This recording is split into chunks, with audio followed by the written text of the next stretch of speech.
pressure coming, and Perkins gets away, but now the ball's on the ground. Blair looking in trouble.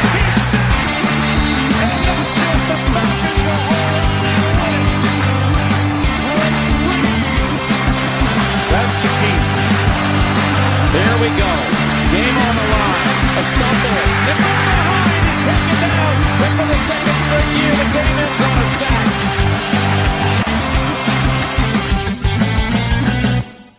Welcome, everybody, here to another episode of Coming Off the Edge. 3 people here today. I am Corey Spala. Joined beside me, we have Nate Pulvold and Jeff Bell.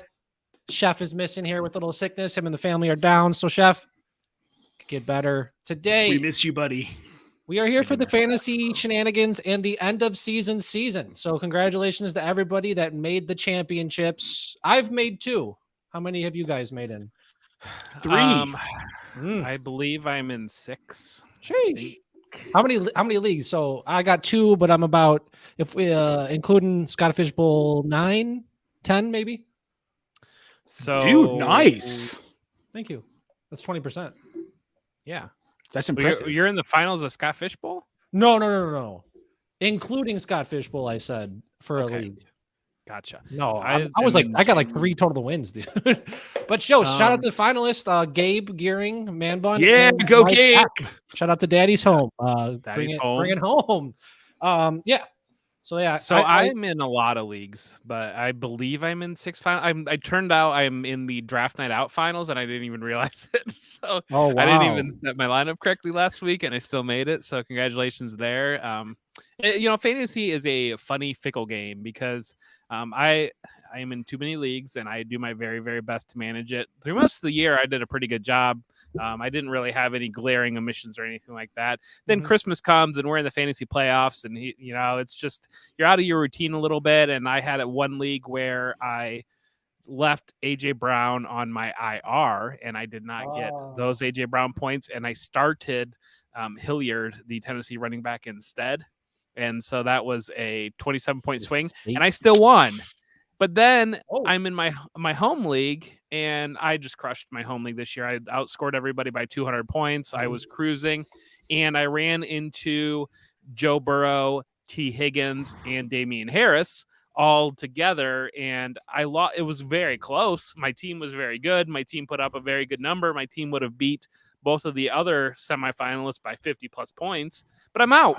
And so that's the end of it. So it is frustrating. It's just funny how fantasy works that way, how, you can have this great team and everything goes right all year long. You crush in 1 week, you lose by 10 and you're done. And then you have other teams that you think you should be eliminated a long time ago, and you're able to continue to just roll on. Dude, I don't know. So I just started Debbie this year, Jeff, as you know, because you basically guided me through the Debbie portion of my draft, even though you didn't know it with your Debbie rankings on Fantasy Pros. Yes. I somehow, dude, I started 0-7 and I made it to the playoffs. Yeah. And then I made it all the way to the championship this weekend. Nice. Somehow. Congratulations. I'm playing Kate from Ball Blast, actually. Okay. So, hey, didn't you do that last year with like your first ever IDP league too? Yep. Dude, you got to just start joining new leagues. Yeah. Guaranteed. I did horribly in all my other ones, though. All my other new leagues. Because, a new scoring setting or... true. Well, Chaos didn't work out well for me. I finished second to last. Well, I think. Who's in the championship? Speaking of that, isn't it? It's Jeff and Herms. Jeff versus Herms. Herms takes over 3 weeks ago, and he makes it to the finals. Look at that number I threw up. Look at that. That 247. Not bad, sir. I think I beat Cooter this week with 86 points. I think Herms' team's better than my team, so I'm nervous about it. Yeah, it looks like some people didn't set their lineups. Me too. Me too. That's good for you. But Nate, you won, and now you're not going to be the toilet bowl champion. So congratulations. Thank there. God. I don't know. Was there a punishment for that? I don't know where we're standing with some of these things. I thought it was the person would change their profile picture, for the month. Oh, it was. But what to what? I know. Didn't we just say like we get to decide what it was? Maybe like it was a Twitter committee decision. Twitter vote, was it? Yeah, I think it was a Twitter vote. I thought it was like the pink unicorn something. Like, I don't know. There was something. There was something. There was definitely Why don't we something. just let Twitter decide who's it? How do we determine last place? So it's going to be Dave against Cooter because they have lost going through. So if you lose, you continue on to the toilet bowl. Dave versus Cooter. So Dave or Cooter will have the bet. But dude, there were 7 and 8. Like me, Juan, Nate, and Troy were all below, but we survived. So ha. How the toilet bowl works on Sleeper. You know, the losers keep going on, and whoever the loser of the loser is. That's what in the Thick as Thieves Dynasty League, you know, I kind of saw my team halfway through the season, and I started loading up with draft picks, kind of selling off some assets, and I've lost like 9 in a row or something like that. And I decided 20 people. I got into 20 people, but we were in the toilet bowl there, and I was like, man, I need to win because I don't want to be the toilet bowl champion. And so I put it on Jordan Vanek this week. So I beat him by 100, I think. So that was fun. You can't even see the entire playoffs. No, like I can't even see me. I'm not even on here. That's insane. Okay, but this is not the Thick as Thieves show. This is the Chaos show. I am really mad about that Thick of Thieves league. I lost to Robbie. I was top team all season. You should have traded for Isaiah McKenzie. I told everybody last week that as you soon did. as I had a tweet, you did. As soon as Gabe Davis went out and Cole Beasley, grab Isaiah McKenzie. He's going to be a hot waiver ad this week. I kind of, I wanted to be kind of prepared and look at the Bills contract situation because if there's potential, they let Cole Beasley go. If they let Emmanuel Sanders go, McKenzie could land in that slot very easily and could be a very great. He's going to be a free agent too, and so he could land somewhere and have some real dynasty. He had success in Denver running slot. I mean, they didn't do it a lot, but when they did, he looked really good until he started fumbling the ball. Yes, Corey. I have a surprise. Oh, you have a surprise. Chef. Hey, hi, buddy. Here. What's up, guys? What's up? Look what at are him you doing, man? I'm just hurting a little bit. Look at him. A little tired. He's not doing well. You look exhausted, tired. bro. Yeah, I'm a little exhausted, but I'm coming matched in. The color of your wall. I got right. Thanks. My bad complexion right now. It's not summertime, damn it. There was some just bad news that I just heard, so I wanted to bring it on the show and maybe just do like a little moment of silence. Some of us, Corey, especially you, I know you're associated with the Madden football game. John Madden just passed away. No. Oh man. Oh. Yeah. So I know everybody in football looks up to Madden as one of the best coaches, one of the great faces of football for generations, really. I know I do, and I'm sure you guys do as well. So if we could just, do a quick little moment of silence.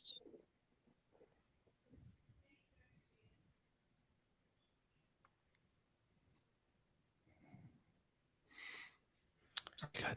All right. Yeah, he's a Sorry guy to come in on the bad note, but no. I mean, I think generations, he means different things to generate different generations, and I think that me, Nate, and you, Chef, our generation, we grew up like he was the guy on Fox and he was the all Madden team and they did so many specials on Fox and he was really one of the primary voices of the NFL. And then the video game kind of launched in that time. And then I feel like for Corey's generation, he's kind of just been the video game guy, people older than us knew him as Coach John Madden. And so he's certainly a guy that has permeated the sport and been an important part of the fabric of the NFL. But it is interesting how different generations view him. And probably a lot of guys are similar to that, the guys that the Troy Aikmans of the world that grew up the quarterbacks when we grew up, and now they're just the announcer voices. And so it's just as people get entwined with football, and that's really, football is a part of our lives, obviously, it's brought all of us together and it brings us together every week. And so, thank you to John Madden and thank you to the people who put their time and their effort and really their passion into the sport to continue to grow. So Chef, has there ever been a more iconic announcing duo than Madden and Summerall? Because we grew up with them. They were literally like, they were what Keith Jackson and Bob Greasy were to college football when we were kids. Like, I mean, Berman's up there as far Berman's up there too. You know, as iconic. I mean, you almost have to say Joe Buck and Troy Aikman at this point. They've been doing it now for so long. True. So yeah. They're now would be the iconic, but Keith Jackson's one that I always remember with Greasy, and then Brett Musburger. I feel like I remember him with Keith Jackson a little bit, and Madden and Summerall when it came to the NFL, that was one of those that, and that was really before.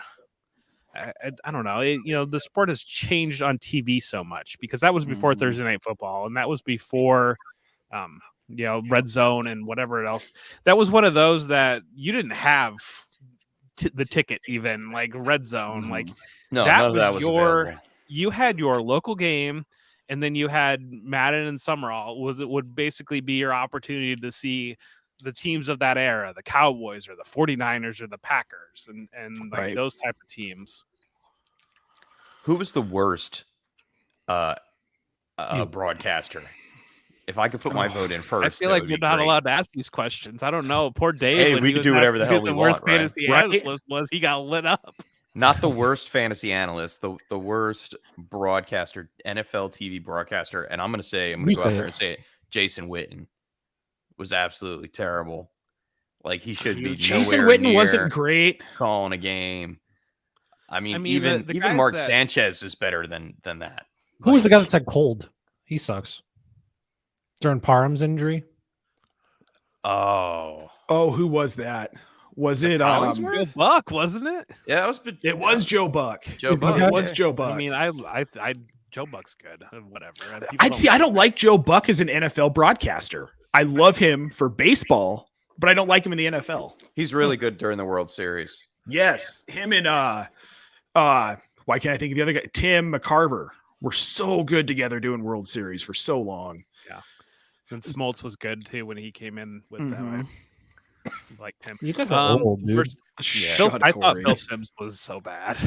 Phil Simms is one of the worst. He's up there as the worst. Bad too. Yeah. I never understood how. Thank God for Tony Romo, because I never understood how. I mean, Nance and Romo might be the iconic one right now. Dude, I love watching games when Nance and Romo are commentating. Me too. They just work so well together. Like they might be my favorite matchup duo going right now. Way better than Aikman and Buck. I think I agree with you, Chef. Because I don't like Troy Aikman either. I'm not I wasn't a big Romo football fan, but the way he breaks down the game and they go back and forth, and they actually are very, very knowledgeable. I mean, I don't like Romo as a football player, but he knows football. Like the way he breaks down every single play, like it's just great, and it's very beneficial and educational at the same time. Yep. And I enjoy it. Like it makes me enjoy the game even more. What are you doing there, Corey? I think it's hard to you don't want to dumb it down because we lose interest. People like us lose interest, right. But at the same time, you need to make it approachable and open to new fans, and you got to know so many of the audience doesn't know who Austin Eckler is, or these guys that are household names to us. That brings up a good point. I was watching Sports Center last night after the game, and I don't remember the announcer that came on with who's the guy that runs Sports Center late night. Scott Van Pelt. Scott Van Pelt. Thank you, Nate. And he had somebody come on, and the guy was talking about Marshawn Lattimore. He kept calling him Marshawn Lynch. And it really bothered me. Like, he did it once, and I said, okay, he made a mistake. And then he said Marshawn Lynch again, and then for a third time. And I was like, at that point, I wanted to tweet it out, and it was bothering me so much. I was very busy. I was very exhausted. I haven't slept in days. But I'm like, man, like, these guys get paid pretty well for not knowing too much. Some of them. Yeah. Jen and I will watch games and we'll talk about that because, like, we'll say something like, that's what happened on that play. And then they're like, oh, hey, I think this happened on this play. And it's like after they've said like 5 other things, and Jen gets so frustrated. Jeff, why are you hiding? He doesn't want to be associated with This is going places that oh no, I understand. Like, obviously I don't have the chops to sit on TV, and I'd probably be so freaking nervous I'd pee my pants knowing that people are watching me. I just think it's interesting, but also it goes back to Jeff, what you said. Sure, people like us are going to get bored, but if they don't kind of slow it down for a lot of people, they're not going to watch the game. And I know plenty of people like that. I mean, I just got excited to hear the name Marshawn Lynch. I'm like, wait a minute, is he playing defense for the New Orleans Saints now? Is that what's going on now? All of a sudden, career change, defensive back. Like, I feel like I'm just I've just watched a lot of football, and I feel like I'd rather watch it on. I don't even hear the announcers almost. Like, it's like I'm like paying attention to who's doing what, because like for fantasy, like that's especially like passes. Like, I'm just trying to figure out who the receiver is. Is a good catch? Is that point's going to count? Like, they could be talking about whatever, and like I don't even hear it. Like, I'm just like outside my mind, like trying to.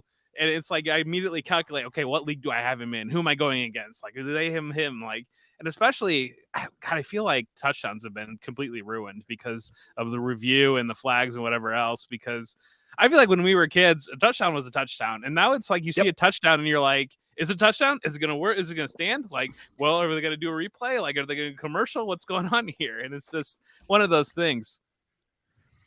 Wow. I mean, wide receivers. Let's talk about some wide receivers, because one wide receiver showed up big last night, and that was obviously Jalen Waddle. Went off.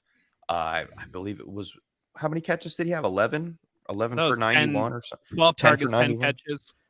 Yeah, it's ridiculous. Like, I was on a wing and a prayer in a half-point PPR, and he almost got me there. I lost. I wrote it in the chat. I lost by like 0.7. That stinks. And I have a question, and it might be a good topic to mention about Deebo Samuel. One of the leading rusher on the 49ers, possibly close to it. I know he was at one system at one point in the season. When are we going to get the dual designation for him in fantasy football? Yes. Thank you. You guys know I am king dual designation guy. And I wrote that piece for Fantasy Pros a couple months ago at this point about how they're just using players differently in the NFL now. And right now, fantasy designations are not keeping up with a lot of this. And so we see with Deebo, he really doesn't have. It's one of those things that the way he's being used is different than I feel like the stats really show, because it's 301 yards wouldn't exactly stand out in your mind that this guy should have running back eligibility, but you watch the games and he's frequently lined up in the backfield. And one of the arguments I've seen was, well, he only lines up in the backfield 17% of the time or something like that. But if he's getting the ball every single time, if he's getting the ball every single time, what does it matter? And it's like you've got these third down backs that aren't even getting that, like those rushes.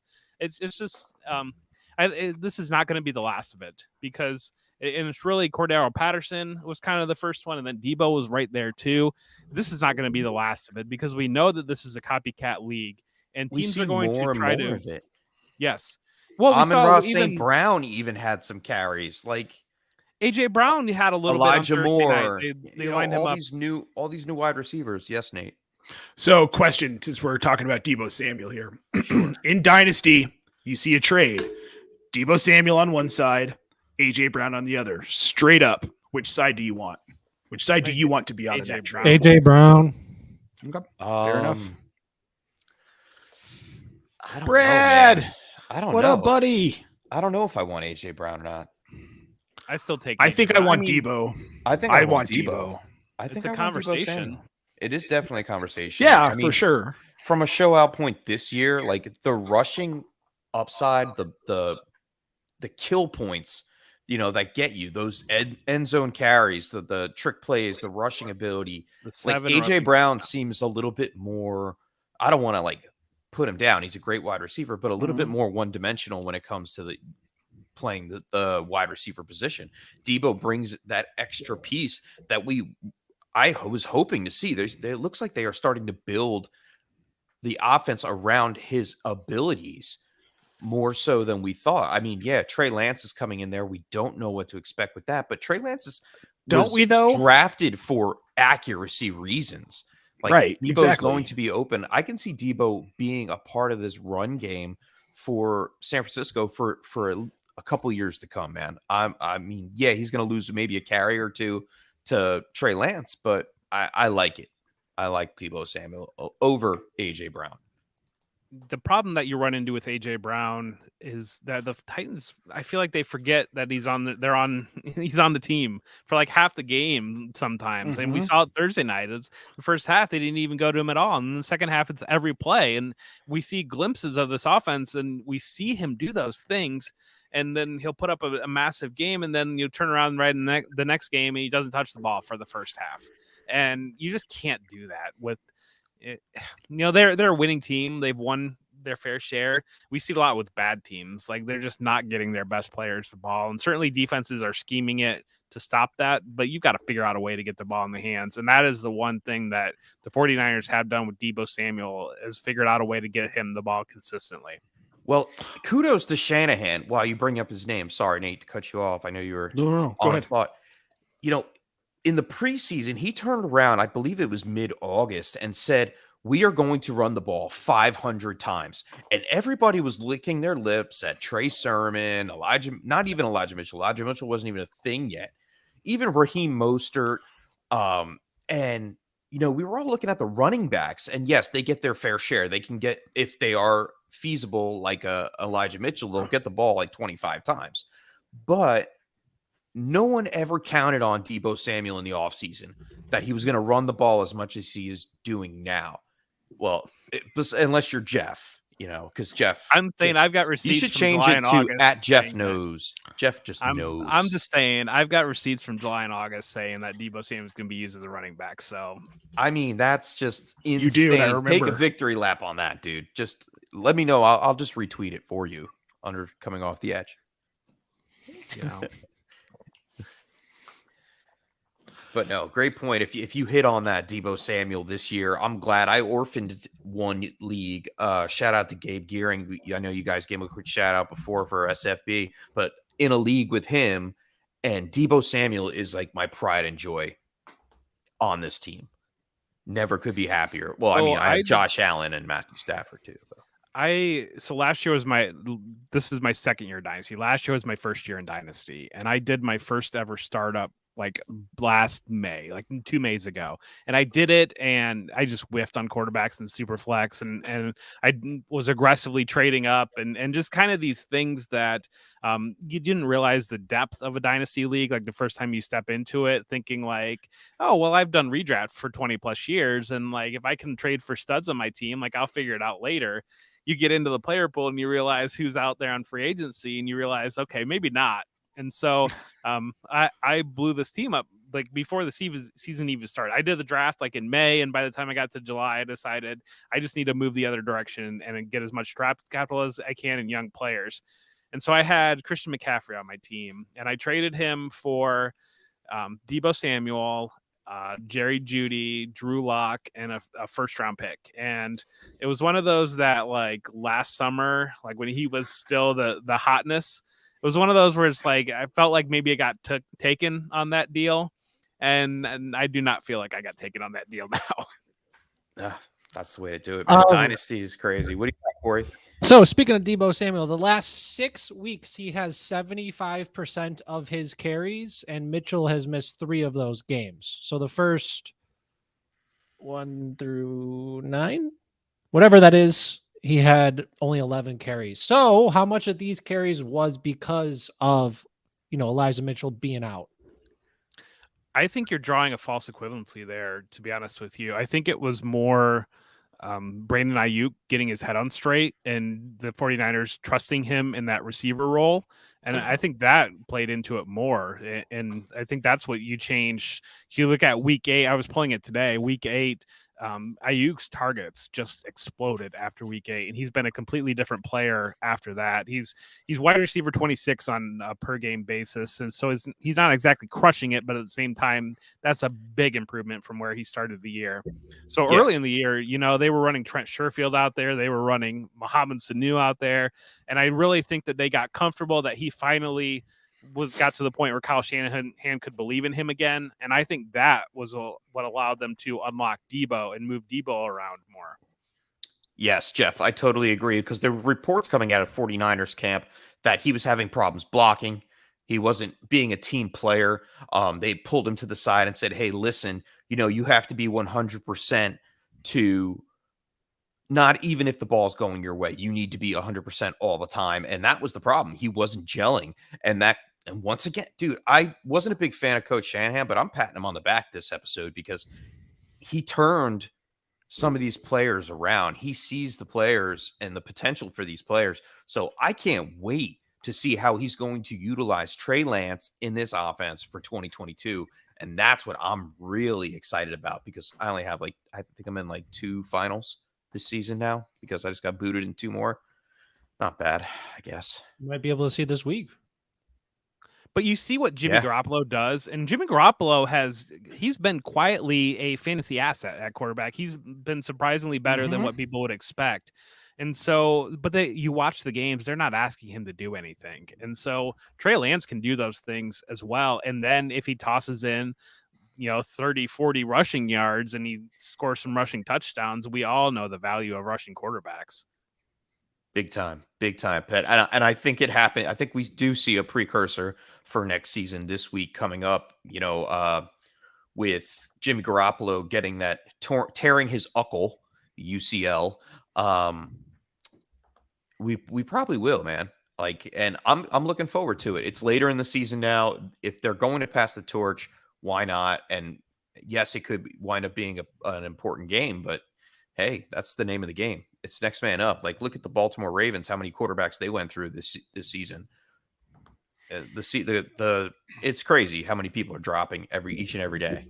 You're hoping someone tests positive now on a Monday so they can make it to Saturday to play for your fantasy team on Sunday. It is just insane. I'm so tired, and I know a lot of commentary people say this, or analysts.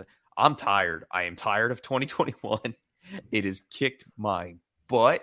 It has been fun, but I'm ready to just get to the real NFL playoffs and watch some football just for it being football. I think I need a break, besides Dynasty, of course, Well, of course. So do you guys think that the 49ers can make a run in the playoffs, even with Trey Lance? Yeah. What are the chances that Trey Lance can go 2017 Colin Kaepernick or something, right? He won those 4 games in the playoffs. I don't think it's out of the realm of possibility. They said he's looked good in practice. Shanahan, I don't think it's crazy. It does. It really reminds me of the Kaepernick move, because if you remember back, it was one of those things that Alex Smith was kind of doing enough to keep the head above the water for the team. And the team had made it to the NFC Championship game against Chiefs Giants with Alex Smith at quarterback. But Jim Harbaugh was the coach then, and he just decided we need to play this guy instead of Alex Smith. And because he just unlocks so many different things. And so granted, Jimmy got hurt and maybe that drove it, or, maybe it was kind of happening anyways. So for some of the stuff around there, certainly the John Lynch story, but it does remind me a lot of that move where they decided this guy can take the offense to a different place that we need to go to if we're going to win these big games. Well I mean, I think Shanahan's a good enough coach. I think that there's, like you're saying, Jeff, this is the time. And he sees something, and he can unlock something in this offense that outside of the Packers,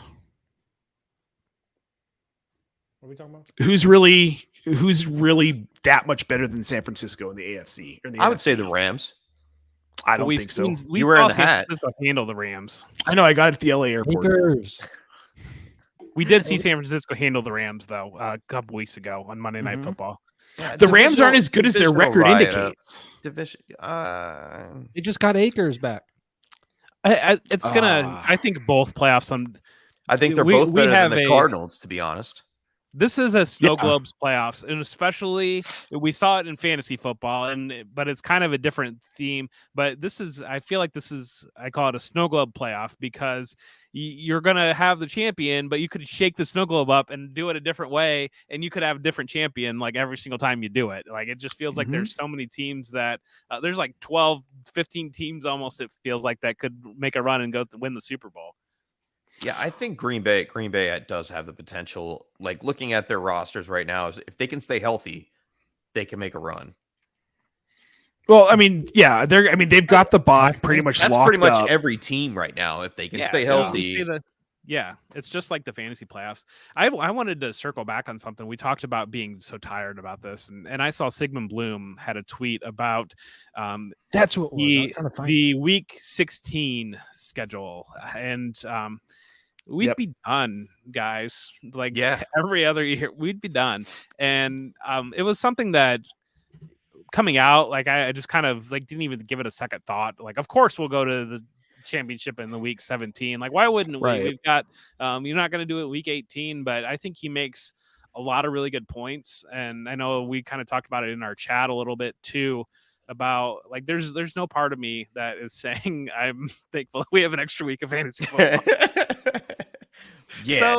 I'm pretty much done.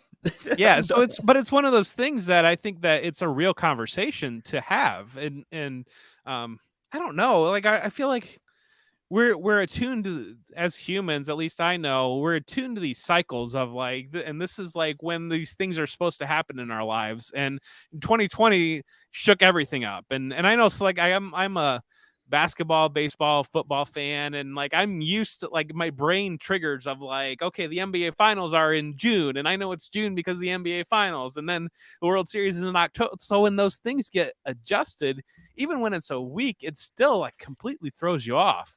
And I kind of do like the idea of going back to week 16.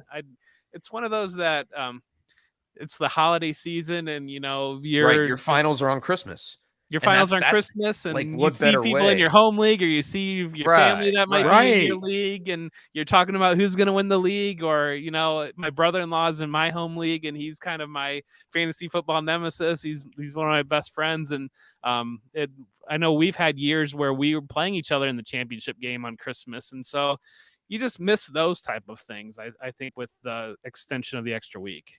That's the biggest thing. Like, and if you scroll back, Corey, the reply on the tweet from Sigmund Bloom was even better, and he had mentioned the bye weeks. And I believe if we didn't have a week 14 bye, people wouldn't be so fast to go and change it to week 17. But I think the series of unfortunate events, like it just turned into that, and we all thought, oh yeah, it's more football, it's cool, great, longer fantasy season, more bets to place, this, that, and the other. And you're like, man, like it's nonstop. We still have a week to go, but this week's the most exciting week. Like, I'm taking off week 18. I'm not doing any shows if I'm not contractually obligated to do them, which there is one that I have to do. But like, I'm just over it, man. I'm over it, man. I need a break. I think I'm happy for the finals though. There's something to be said for that week 18 of just being able to watch football without the stress of, or like week 17. And it almost, like, I feel like, to, instead of having an extra week of fantasy football, to have 2 weeks of like that stress-free football where you're just watching football and you're just following the playoff races, and you're not thinking about every single time about like, oh, CeeDee Lamb caught a 35-yard touchdown. Oh, I've got him in this league, but I don't have him in this league. Am I facing him in that league? Did I start him in the other league? Yeah. Damn, did I say? Yeah, I don't know. I think I say it every year. I think I just want to play best ball, but my best ball rosters didn't do too well, except for it's a different strat, though. Except for the open bar. Totally Shout out different. Open Bar for their I charity. did terrible in the open bar one. I did very well. I believe I may have made it to the finals. Nice. I won. I know I was in the semis. Eliminators. Those are best ball. They're tough. I don't know. Like, I think, well, I also probably drafted a lot of like Akers and Etienne, though. Yeah. I had Etienne in one. Etienne was like my most rostered player in Underdog, and right now I'm like holding on to Luzon in Underdog. So, but that's one of those that, it's your season's done in July or August. But Michael Thomas. I hated it because I drafted Julio Jones the day that he got traded to the Tennessee Titans. I drafted Julio Jones the morning of, before the trade went down. And I had Ryan Tannehill as my quarterback. And I'm like, oh, this is perfect for one of those FCE eliminators. And I'm like, now that I'm looking at it, I'm like, I'm glad that, it's only like, it's a $10 donation or a $20 donation. It's great. Shout out John Bosch and Scott Fish for helping him promote it and everybody involved, a lot of analysts involved. But I'm glad that I'm not concerned about it too much. Put it that way.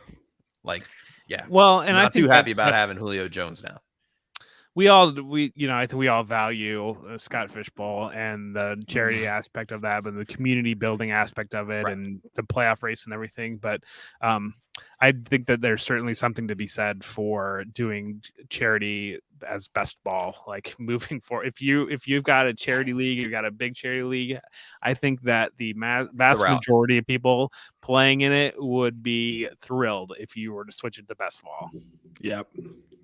Couldn't agree more, especially because you get to the end and you've got a couple hundred people in it, and there's a few I'm in where I have no idea if I'm still in or not even.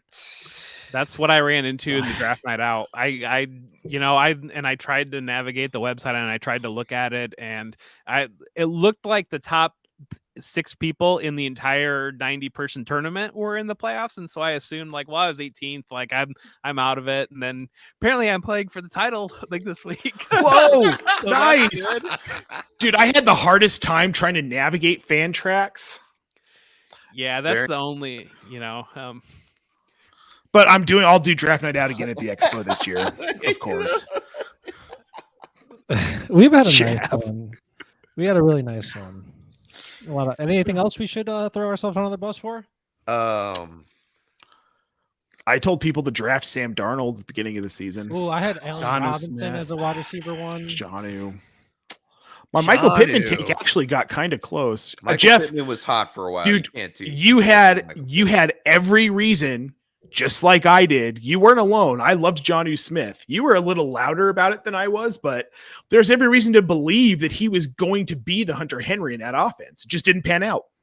I thought he was going to be the Deebo Samuel in the offense, to be honest with you. True, because he got rushing work. Yeah, I thought that they would be creative in his usage, and it just didn't happen. I'll go out there and say it. Zach Moss. I was so wrong about Zach Moss. The fall of his career, it just, I'm sorry, Jeff. I know I don't want to pick on the Bills, but I'm picking on myself here. I was high on Zach Moss, and he's not going to be anything more than a low end running back 3 ever, probably. I got to cut him in some leagues. Yeah, I got rid of him a few weeks ago. It's one of those things that you're stuck in Dynasty. I mean, you release him in Dynasty, or just he's fried. I would hold on to him and see if he gets moved. He could be a better player on a different offense, for that matter. Without a running quarterback, might make sense. Maybe. Yeah, I just don't like him as the player. Well, I mean, you look at it, they really couldn't find a solid number 2 in the pass catching game. I mean, Dontrell Hilliard in Tennessee. I think he would work well in Tennessee, catching passes with Derrick Henry, and can fill in behind Derrick Henry instead of Foreman.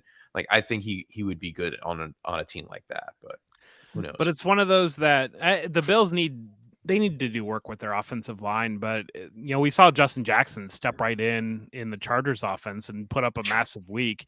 It's one of those that how many situations are you going to get better than Buffalo when you got Josh Allen here and Stephon Diggs and fair enough. He's not exactly. And Singletary was doing okay in Jacksonville. So, but we thought the same thing about Singletary for a while. He wasn't really good at any point.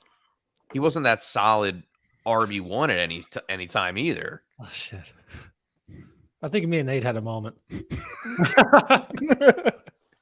We did. I missed it. We did indeed. I'm sitting staring at Jeff's handsome face.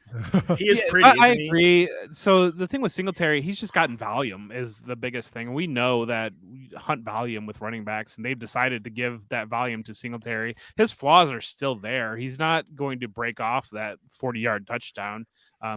Reality is, few guys in the league have that capability, but he's able to keep the chains moving, and that's a huge upgrade for the Bills offense, and that's why they've decided to go with him. Do you think they're going to draft the running back? Like I was like hoping they were going to draft like Etienne last year. I think they would have taken Etienne or Najee Harris if they were on the board. I think that they had Devontae Williams a little bit lower, but Greg Rousseau is doing really well for him. Yeah, he was a pick that they needed. They needed to invest in that defensive line. They haven't gotten much out of Boogie Basham, the other guy that they took out of Wake Forest in the second round, unfortunately. But injuries or no?